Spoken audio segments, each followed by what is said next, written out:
Hello and welcome to Mix It Up Home Edition. We still have my assistant Jillian and Steffi, and we are going to be doing a fun recipe today that you guys could do at home. Hopefully this will be a recipe that you guys could also have fun with if you don't eat it too quickly. We are going to be making edible Play-Doh. So I'm going to be following the recipe. We have our Mix It Up recipe that we get at the end of every session, and we are going to start by making our Play-Doh, and I hope you guys join at home and do this along with us as we're cooking for you. Okay, I gotta put on my glasses. We are going to start with a large bowl, which we have our bowl right here, and a large spoon, and we're gonna add our ingredients to it. The first ingredient is going to be melted butter.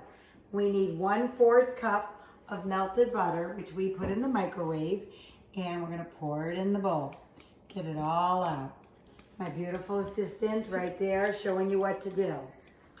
Okay, now we need vanilla. So take out your vanilla, and we are going to add, where is our vanilla? There's our vanilla. We use pure vanilla. You could use imitation, but we like to use the pure vanilla. We are going to do 1 teaspoon of vanilla. So find your teaspoon, pour it in, and as you guys have learned, is vanilla a wet or a dry ingredient? It is a wet ingredient. So we do not have to level it off. We can pour it right in the bowl, because no matter how hard we try to add more vanilla, it's gonna just keep overflowing and fall off itself, so we get the exact amount. Okay, we got our vanilla. We need 1/2 teaspoon of salt. 1/2 teaspoon of salt. What we like to do in class is we like to do pinches of salt. We do puppet fingers. We put our thumb and our finger together, we make a puppet, and different sounds from our puppet each class. Today we're gonna do a few pinches of salt into our bowl. Let's say 4 or 5 pinches right in there, perfect. Okay, moving on. Salt is also a dry ingredient that we always talk about. So if we were gonna measure it, we would have to level it off. Okay, next is a 1/4 cup of honey or corn syrup. We're actually going to be using corn syrup today. It's a little bit lighter, easier to use. Sometimes honey could get really sticky, but honey, sometimes people like the sweeter taste. So if you want it a little bit sweeter, go ahead with the honey. We're going to use the corn syrup. There it goes. It's also a little bit sticky. So make sure you kind of round it off at the end and pour that right into our bowl. Okay, so as you can see, a closer look at our ingredients in there. We have our butter, we have our vanilla, and we have our corn syrup. And we are going to blend them all together. We are going to stir them.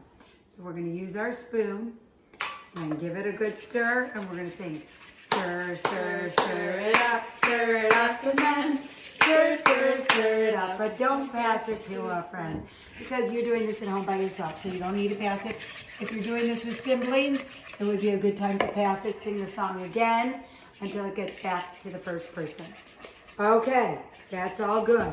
Our next ingredient and our main ingredient is going to be powdered sugar. We need 3 cups of powdered sugar. So if you have 1/2 cup, then you'll need 6, and you could judge by how many you're using. Powdered sugar is a dry ingredient, so as you can see, our chef Jillian is leveling it off. Otherwise, we will have no idea how much is getting in there. All right, that was our powdered sugar.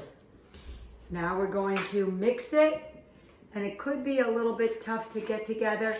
If you wanted to mix as you're doing this, as you put in the powdered sugar, if you have 2 hands to do this, let someone pour it in as you mix it. If you're by yourself, then go ahead and mix it after. Either way, just get it all mixed together. And it's gonna be tough to do, so make sure you use the back of the spoon to blend it first, so the powdered sugar doesn't go spraying all over the kitchen. All right, although we do make messes, and that's okay. We just clean it up.